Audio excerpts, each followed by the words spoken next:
really excited to be here today. So I get the benefit and the pleasure of speaking at conferences and to corporations around the world. And when I was approached to speak to educators, I jumped for it. I really did. Because as a practitioner of security, the next generation is very important to me. Right? And you guys are the ones who are influencing and molding the minds of that next generation. So being here today and having an opportunity to chat with you, very important to me.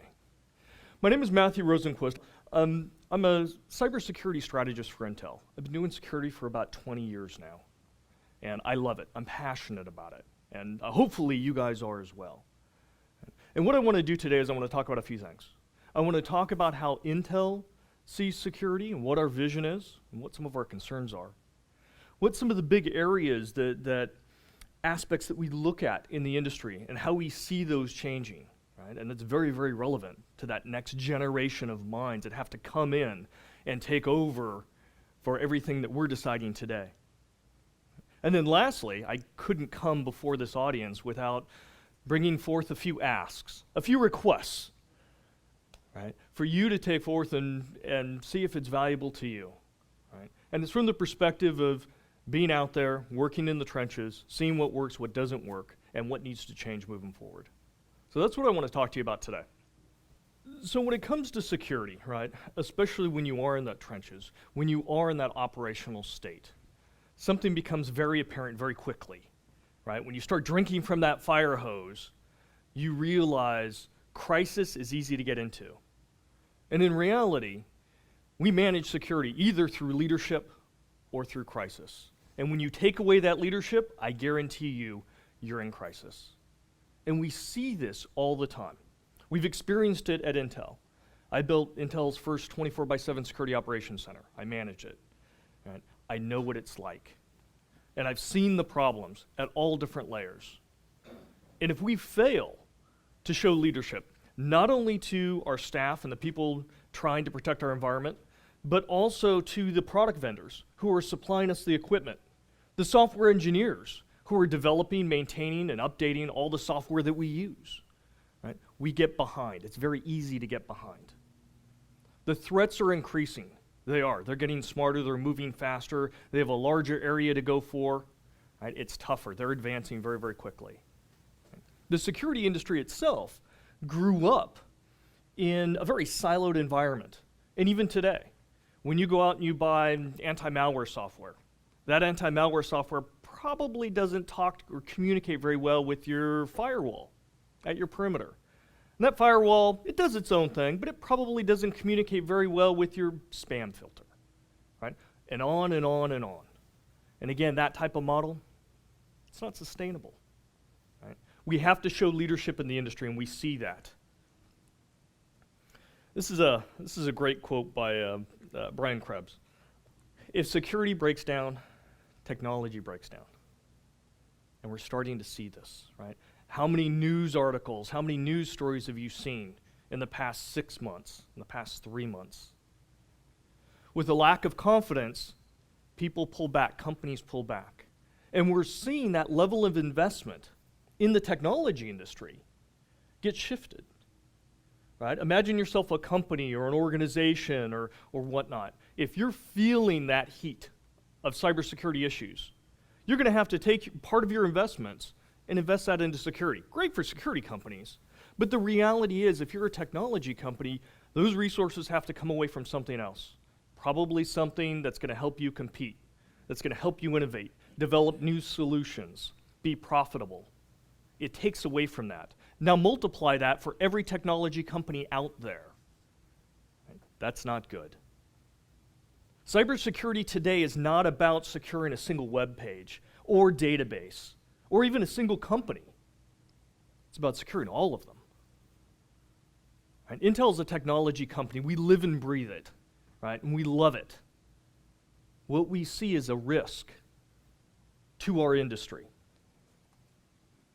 Right? The latest data is trying to estimate, get their arms around, what is that potential impact to the technology industry? And the data that we're seeing, by the end of the decade, they estimate a $3 trillion impact. That's more than noticeable. What does that mean? that means a reduction in innovation, in investment in technology, and therefore the adoption of technology. And we live in a great age. We live in a stupendous age where technology connects and enriches just about every person on the planet.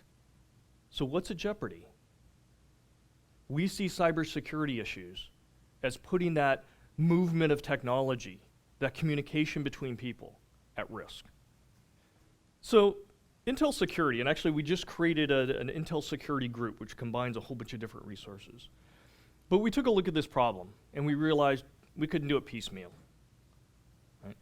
We need not only us, we need partners in the industry, we need other technology, we need other practitioners of security out there to start working together and start thinking about the problems together. Because again, that fractured, that separated type of solutions, right, don't work. We believe security is critical in protecting the computing environment. We absolutely believe it. And it's critical in protecting the technology industry, right, to continue those benefits, to continue the ball rolling. Now, we've seen problems like this before in the technology sector, right? Intel's been around for a very, very long time. In fact, you can say we were one of the anchors of computing technology out there. We've seen problems like this before, right? We've seen impediments to technology. Way back when it used to be power and performance, right? Software just didn't have the power in the memory and in the CPU and the chipsets and everything to do what it wanted. And it slowed things down. It was kind of miserable. Intel went forth. We solved that, right? Today, and everything that every laptop open, you probably have an Intel chip or Intel architecture running on it. And it's probably running pretty fast. We saw after that connectivity issues. How many people here remember Windows 3.1? How miserable was that, right? Oh, we're all dating ourselves. I remember that. 3.1, 3.1.1, where you started to try and connect them. Oh yeah, it was miserable. That was an impediment to the evolution and growth of technology. And again, technology went forth and solved those problems. Nowadays, we have all sorts of connectivity solutions. It's not just SneakerNet or Cat5, right? Security is that next impediment that we all have to work together on, and we all have to make better. Will we solve security? No, that's a misnomer. You don't solve security. The closest you can get is to find that optimal level that is acceptable, that doesn't impede technology. Right? So the changing landscape, we see a lot of different drivers out there of things going on. And one of the things we see is data aggregation, right? In addition to the amount of valuable data that's out there. Anybody ever hear of Willie Sutton? In the security metrics world, we call it the Sutton principle, right? Willie Sutton was a semi-famous bank robber here in the States. He was actually misquoted, but years ago he was asked, "Why do you rob banks?" Right? His response was, "It's where the money is." Pretty straightforward, right? I mean, in reality today, there aren't any Lex Luthors out there, criminal masterminds. People go after what's valuable. We have a lot more data, a lot more systems, and everything is becoming more valuable. We're seeing that in the industry.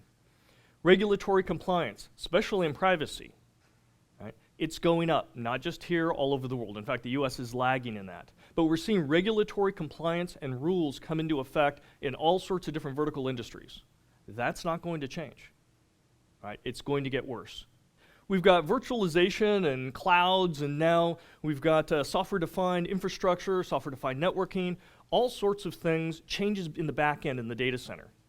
And we saw a rapid jump, in fact, to virtualization in private and public clouds because it was economically sound. In fact, we saw a huge economic benefit when things were shifted in those directions, when companies and organizations adopted that. Made financial sense. In fact, people jumped so fast towards it, security was an afterthought. And organizations tended to pay the price, and many of them still are today. Right? With the new infrastructures coming out, again, the same thing. There's an economic advantage to it. Right? Software-defined networking, as an example. Great economic advantage. Great ability to extend and create new capabilities and new resources and new solutions for customers. We're trying to get ahead of that, as are many companies, and embed security into those architectures before they roll out widespread. But it becomes very, very easy for organizations to leap without thinking about it, especially when there's an economic advantage. The number of connected people. Again, you can go out to Google, you can take a look at the numbers and see how many people around the world are being connected. And what we're seeing, especially around the world, in what we would consider third world countries or world developing countries, right? They're being connected, yet they're not receiving the benefit of security, which means their systems, their nodes, whatnot, they become a platform, they become an easy target and are attacked. Right? And those then become platforms for other nefarious areas. Internet devices. Right? There are various estimates, anywhere between 20 times the number or 2,000 times the number of what we currently have in the next few years. What we are all agreed on is it's going to be a huge increase. And every device that's connected to the network, whether it's your refrigerator, your toaster, your car, your PC, your brand new smartphone, or the one you're going to get a year from now, it all represents a potential vector of attack. Once you're compromised, propagating that forward, it's a risk. And so we have to think about all those things as our lives become more connected and we're sharing all that data. Consumerization of IT, this is really about expectations. How many of us use our personal smartphone for work? Oh, come on. Yeah, really? Yeah, all of us. We all do. Whether it's checking email or transferring a file or something else. It's about having the ability and access to your data and to the services that you want, regardless of whether you're at home, at work, at the airport, or at a conference. I can almost guarantee every one of us has checked our emails since we're here. Right? It's that expectation. That expectation doesn't go away. Right? We've opened the box, can't put the genie back in there. And that's going to drive technology. It also drives the security issues. And all of that kind of compounds together, especially for the organizations trying to manage that. Enterprise organizations or even small and medium businesses, right? Or universities. Trying to control all these things, figure out how do I extend services without making it insecure and jeopardize what I already had. It was so much easier when I had paper and pencil. Right? Well, not really, but they have to adapt. The last thing here, and probably the most important thing, we deal in a world with threats, and those threats come from a living, breathing person. And unlike most of the other challenges here, which are IT related, right, it's different. I spent many years in IT. I understand the processes there. Right? In IT, we deal with a lot of single-faceted threats. As an example, in my data center, if one of my servers, if a power supply goes out on it, goes bad, server goes down, I know what to do. I have to send somebody out there. They have to go rip out the server, take out the power supply, slap in a new one, reboot it, and off we go. Right? Straightforward. It's scriptable. It's easy. I can even predict it. Not with cybersecurity. On the other end of that line, or keyboard, right, is a living, breathing person. And when he causes a problem and I maneuver to block it, what does he do? Does he fold up and go home? No. He adapts. Or she adapts. Right? It's something that's not as easily predicted. It's not scriptable. It's creative. And that's what we deal with the threats. And when they look at the value going on here and the opportunity and the power, it's pretty tempting. And that's what we deal with. And that's where that $3 trillion number comes in. So all of these changes increase, right, in size and intensity. It makes for a much more complex problem that not only we have to deal with today, but again, that next generation of security professional has to deal with. So they have to be smarter. They have to be smarter than me, right? They have to be smarter than everybody out there right now. They have to be more adaptable. They have to be able to look forward into the future with their crystal ball and understand how they're going to adapt. And they have to be able to prepare. And this audience, thankfully, is the ones who are preparing those minds. That's why I want to be here today. Some metrics, won't go through too many of them here. Some important ones, just to keep things in perspective. When we see malware, we're seeing about 300,000 new types of malware every day, new samples every day. That number goes up 50% every year on average. That's not sustainable for that next generation of security professional. How do they adapt to that? How do they stay at that pace? It's almost impossible. You know, increase of signed malware. We, as technologists, we feel comfort in coming up with a technical solution. There's been lots of technical solutions, lots of ones that have solved security. Encryption is a great one, right? Just encrypt everything and we're done with security. Finished. It doesn't work that way. You know, one of those, for example, was, signed software. Right? Malware was grabbing software and putting Trojans in it and re-releasing it out there. There's a fix to that. Just sign it and you're done. Not true. If we rely only on that technology aspect, we are guaranteed to lose. What we saw, the attacker's response to that, they started compromising certificates, right? So not only are they compromising the software, you have extra confidence that it's okay, right? Kind of backfires to a certain extent. But that rate goes up. Annual cost of cybercrime. And this number always goes up. It's not going down anytime soon, right? $400 billion. That's a lot of money. Right?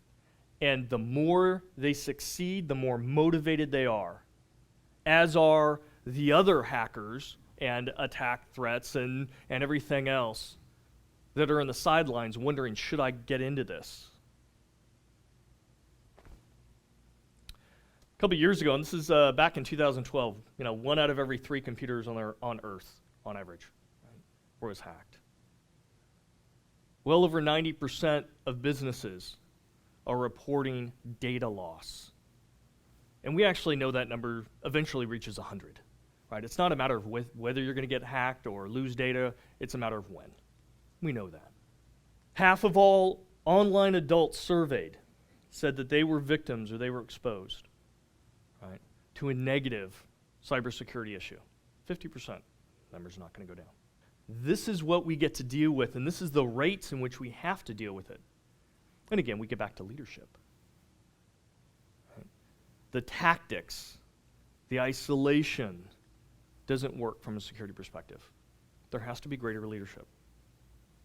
And it's my generation, it's that next generation of security professionals that will define that. It's the only way we survive. It's the only way we win. Now, when we look at the different aspects, and we've spent quite a bit of time actually looking at the industry, looking at the problems, looking at the threats, understanding the technology and the behavioral aspects, right, the vulnerabilities and the threats, we started to come to some conclusions. And what we started to understand is, in order to have a more secure technology environment, certain things had to be established. Certain aspects had to be viewed. And many of them were not. Not yet. So the first thing, got to be smart. Right? You have to at least be as smart as the bad guys. And this is a tough one. It's about innovation. And we're seeing that. We're seeing lots of security companies innovate, and software companies innovate, and operating system companies innovate, and appliance companies innovate.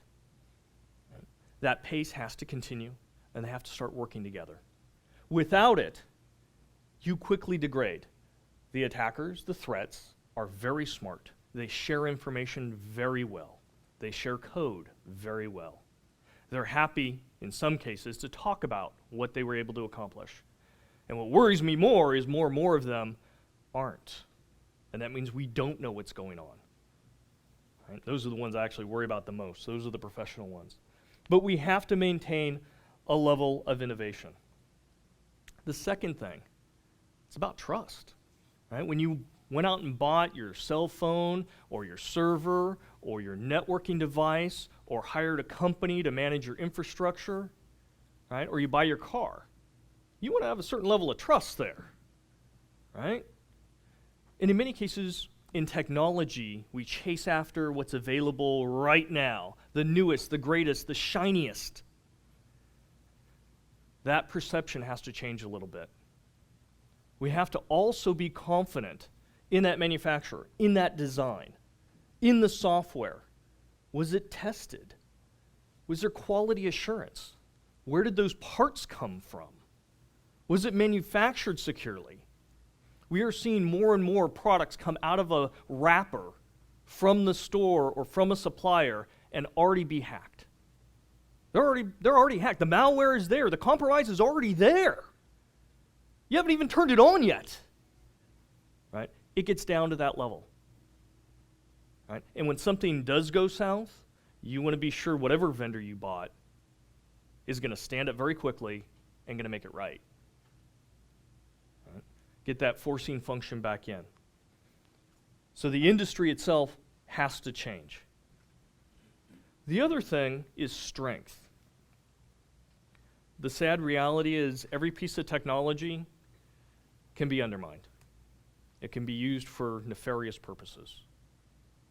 It's the simple facts of life. But, when you buy that brand new phone or tablet or server, cluster, storage device, whatever it is, wouldn't it be nice to know that it was designed well, you have that trust, it's got the latest security in it?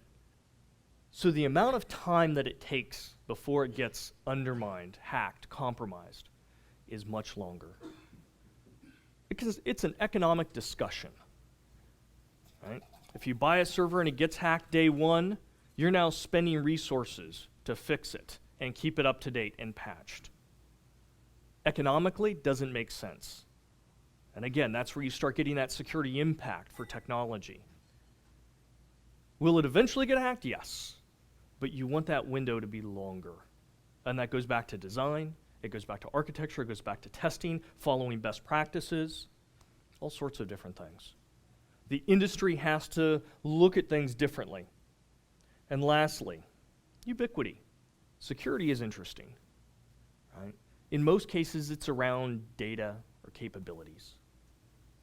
And the simple fact is, security has to follow that data, wherever it is. From the moment you touch on your screen, right, and type out a text to a friend, right, you're going through the screen into an application, it's creating that data, that connection, it's going into the operating system, it's going down through the firmware, into the hardware, it's connecting out to a network that you don't control, right? It's routing through that, ending up in some data center somewhere that's being processed and filtered and analyzed and stored, maybe copied, turn around and pushed out the other end to whomever you were texting. Security has to follow wherever data goes. And if we don't, there's a weak spot. And believe me, attackers, they're wonderful in one sense, very predictable. Right? They follow the path of least resistance. If you put up huge security barriers at the device and low ones at the network, guess where they're going to go? So when we design security, right, we have to see the big picture, and we have to make sure that we put the barriers high across. So it comes back to Intel. We're taking a look at this and looking at the industry going, the industry has to change. We have to lead it. We look at ourselves as leaders. Our mission is to, protect and enrich and connect the lives of everybody on Earth. We've developed Intel architecture. We're in phones, we're in tablets, we're in PCs, we're in servers, we're in the data center. We have an entire security software branch, right, that also produce appliances. We're everywhere. So we're taking this to heart. And I'm not going to try and sell you anything today. But that's what we're working towards. That's what the Intel Security Group is doing. We're trying to change and through leadership show in our products and our services these aspects. And we want to make sure the rest of the technology industry is doing the same because we can't do it alone, nor should we try. Now, when we look at some of the different aspects at security, right, there's not one lens. But what we try and communicate and train to our own staff, our own software programmers, our own silicon designers, is a couple of different aspects. And these come out from the end customers. They come out from the organizations, including our own, that have to deal with security, that have to protect an environment, and are held accountable for it. So I've got three different aspects here for you that I'll cover. The first one is really kind of about balance. Infinite resources is infinite possibilities, but that's not really the case, right? What we need to understand is security, there's always a cost to it. Right? That's the first leg, right? Cost, maintenance, it might be upfront costs, what have you. There's always a cost to security, I guarantee it. Now the benefit typically for security is about managing risk or being compliant, making somebody happy, something of that sort. The third leg is also important. Right? It's about user productivity. It's about a desire to use whatever you're trying to sell or promote. Right? And so we've got this three-legged balancing act. And we know the amount of money it would take to make something perfectly secure, not that it's possible, but theoretically, is astronomically high. We also know the more security that you embed and layer on, potentially the greater impact. I mean, passwords. Aren't passwords wonderful? When you only have to remember one or two, you can live with it. Right? On average, people have between 20 and 30 passwords. Think about all the websites you have and all the accounts and everything else, not to mention the ones at work, and then they make you change them. Right? Becomes more difficult. So we have to balance these. Nobody has infinite amounts of money. We don't have perfect technology. And we always have to make sure that there's good productivity on the people using the technology. All right. So balance. There is no 100% we always do this or we always go for that. The second thing is about process. And as technologists, especially engineer types, right, you think security is the problem, I'm going to engineer the solution. That's simple. I'm an engineer, I can do that. Doesn't quite work that way. Right? Doesn't mean that they're not going to try, and I love them for trying, right? But we have to look at it as a process. Prevention is one of the big things, especially for engineers. I'm going to prevent bad things from happening. Absolutely. Economically, it's one of the best things to do. Right? You definitely want to prevent things versus having to respond to them, but it doesn't always work. And in some cases, it's less economical to prevent something. Right? There's black swan events, which are incredibly expensive to protect against, but very, very rare. Very high impact. It's tough to be able to say, yes, I'm going to spend $1 million on something that probably will never happen in my lifetime. Right? So in those instances, and for cases where your preventative measures don't work, you have to be able to detect those things. The bad things that get through, the bad things that happen. And this is what we train security professionals in corporations, in schools, in governments, all around the world. Right? You have to have a means of detecting what you can't prevent or choose not to prevent. And then you have to have a mechanism, a response mechanism. Right? This goes back to survivability concepts. Right? The faster you can detect and respond, the lower you can make the impact. Right? And again, for every organization, this is different. We go back to that optimal balance. Right? Every organization has a different risk appetite, wants to respond in different ways, wants to prevent some things and not others. So again, this is very dynamic. The last thing there, and it feeds back into this loop, is predictability. Remember when we talked about all those threats, all that malware, how do you keep up? Well, I guarantee you, you can't.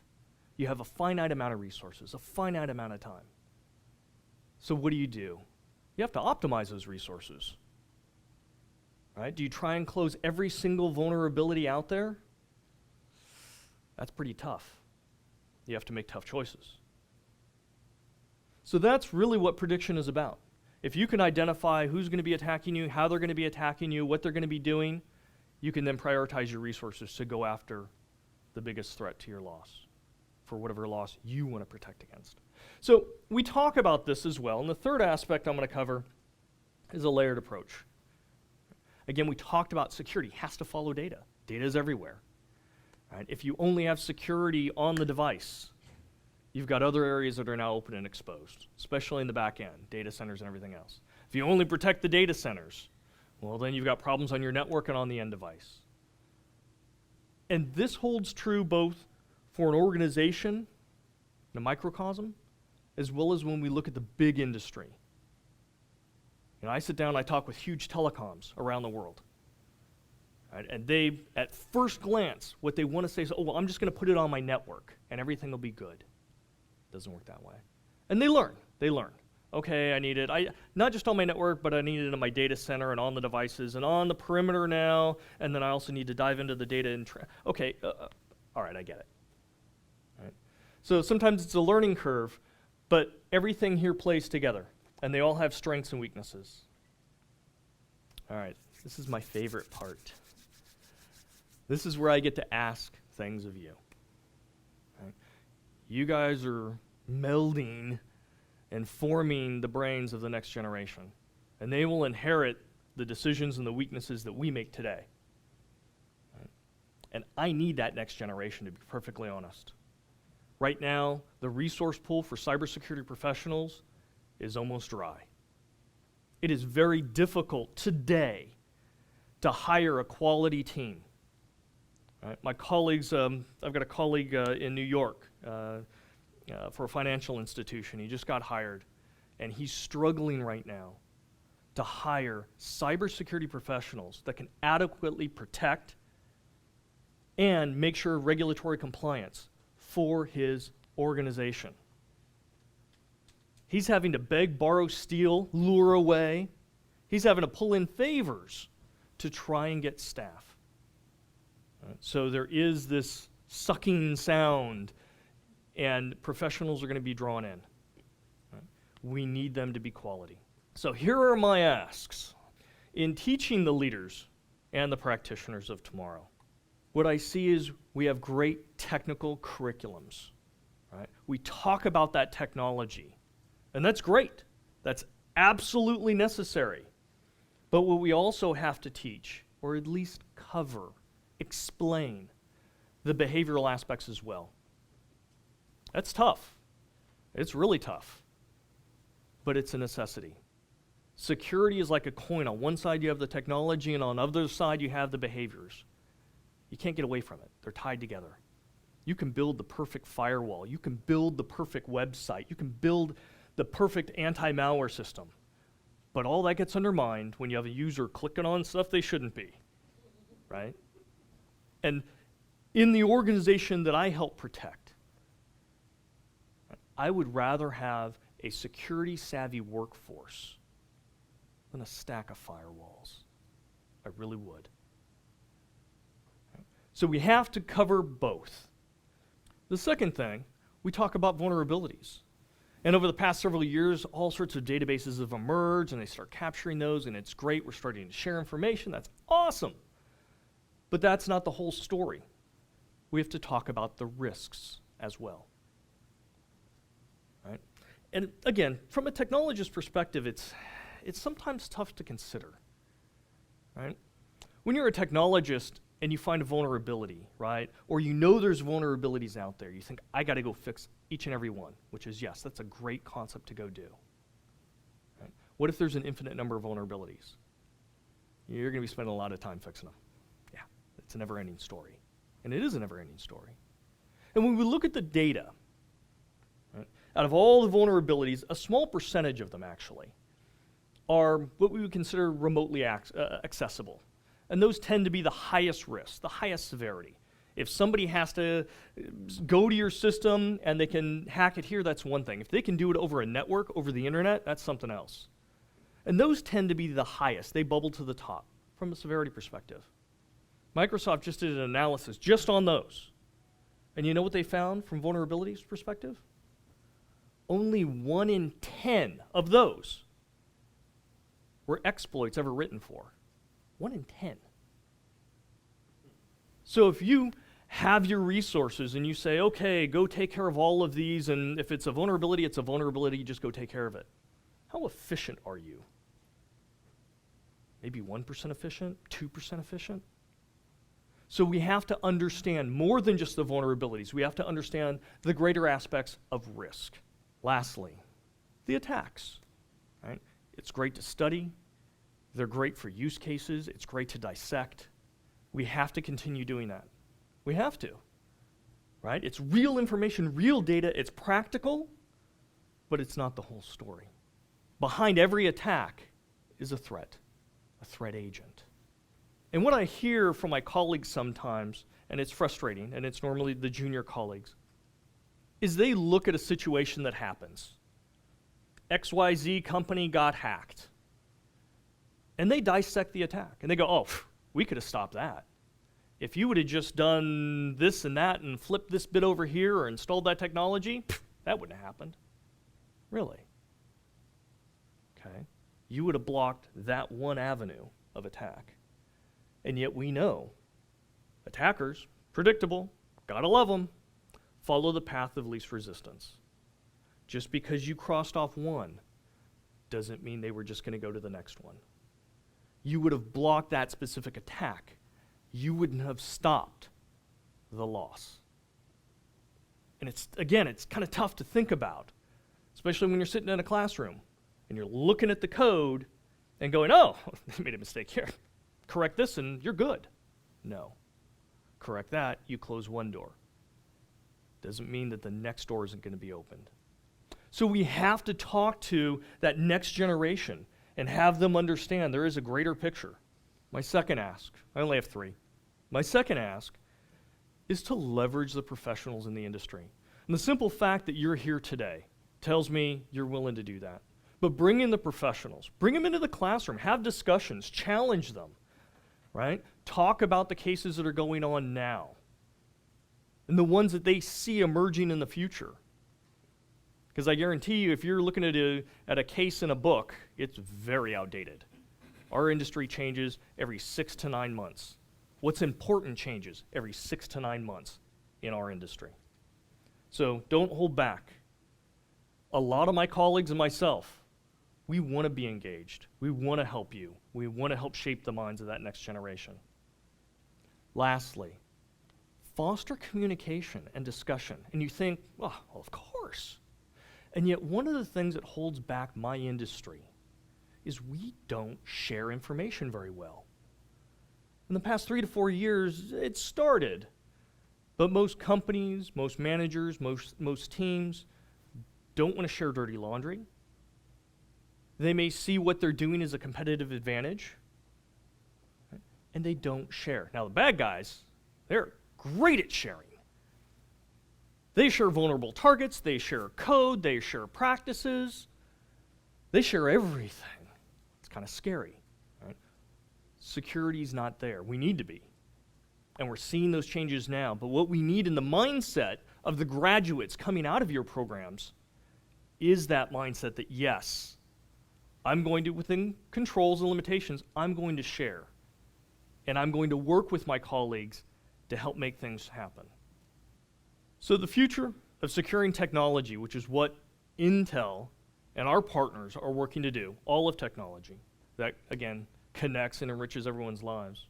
The key to that is in that minds of the next generation. Right? They're the ones that are coming in and have to adapt to the challenges. The ones that we know are going crazy. Right? They're rapidly advancing. So higher education, that's the doorway. That's the key. We want to prepare them for the onslaught. We want them to be competent and capable to be able to come in and make it better. So that is our asks of you. And with that, thank you for your attention. I don't see anybody snoring yet. Thank you for your attention, and welcome to the workshop.